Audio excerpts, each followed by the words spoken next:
Olá, meu nome é João Gabriel, sou bolsista de Iniciação Científica PIBIC-PAPESM no LabCat, orientado pelo professor Dr. Arthur José Santos Mascarenhas, e nesse vídeo post irei apresentar o projeto de título Conversão hidrotérmica de resíduos plásticos sobre catalisadores sintetizados por transformação interzeolítica fase 2.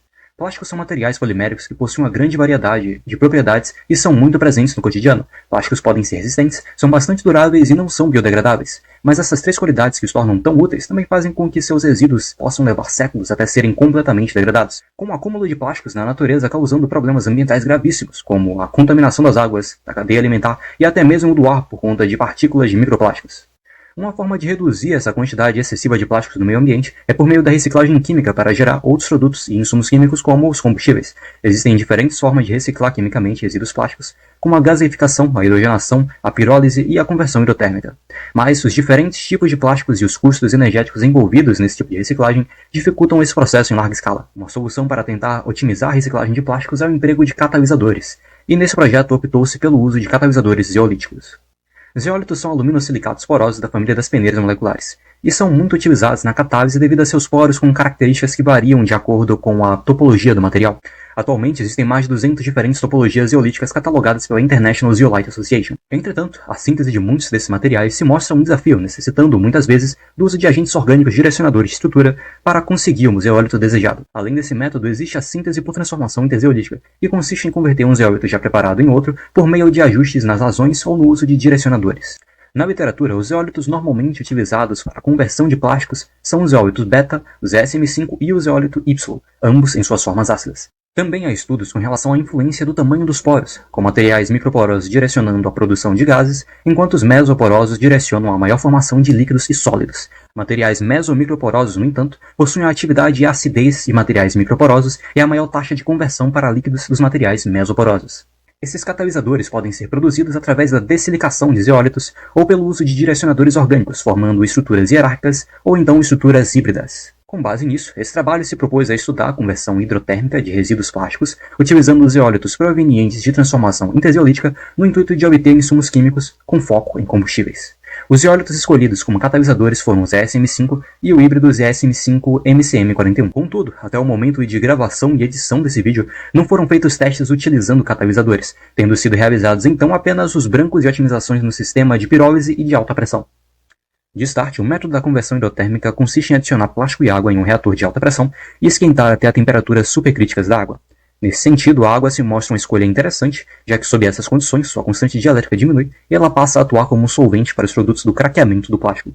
Porém, como o reator de alta pressão não se encontrava presente no momento inicial do projeto, foi necessário então começar os testes de conversão através da pirólise.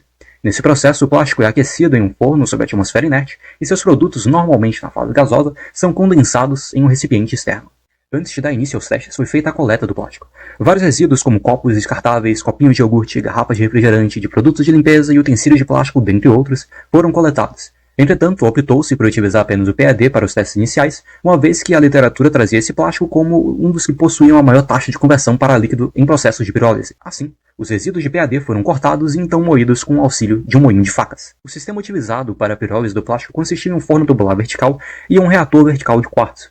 O leito foi feito com chumaços de lã de quartzo na base do reator e, para o sistema de condensação, utilizou-se um dedo frio imerso em banho de água e gelo. Como não haviam gas bags para coletar os produtos gasosos, resolveu-se fazer um estudo quantitativo com base no percentual de massa de cada fase de produto obtido, com a massa do produto gasoso estimada pela diferença entre a massa inicial do plástico e a soma da massa de produtos sólidos e líquidos coletados. O pó resultante da moagem foi depositado no leito do reator e os testes foram realizados no sentido downstream, no intuito de fazer os produtos da pirólise do plástico descerem pelo reator e chegarem ao dedo frio de baixo do forno. Porém, percebeu-se que essa configuração favorecia entupimentos na ponta do reator. Assim, resolveu-se inverter o fluxo de gás para o sentido upstream, levando os produtos de baixo para cima. Foram feitos testes em diferentes temperaturas com a taxa de aquecimento de 10 graus por minuto, fluxo de nitrogênio de 100 ml por minuto e 1 grama de plástico no intuito de verificar em qual temperatura haveria a maior produção de líquido. Com a chegada do reator de alta pressão, também foram realizados estudos variando a temperatura, utilizando 5 gramas de PAD, 200 ml de água e o tempo de permanência de 1 hora antes de resfriar o reator e coletar os resultados.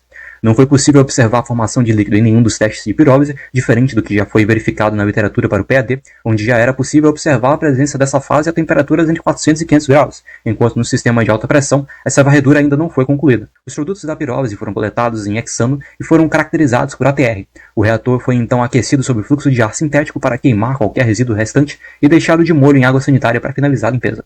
Como perspectivas futuras, espera-se terminar os brancos no sistema de alta pressão, caracterizar seus produtos e dar início nos testes com catalisadores em ambos os sistemas. Para isso, espera-se também que os ESM5 e os ESM5-MCM41 sejam sintetizados, caracterizados e que seus resultados catalíticos sejam comparados. Por fim, deixo meus agradecimentos especiais aos professores e meus colegas de pesquisa do LabCat, ao PIBIC e à FAPESM, à professora Rosângela por disponibilizar o moinho de facas onde o plástico foi triturado, aos amigos que ajudaram na coleta dos plásticos e a todos que estão me assistindo no momento. Obrigado.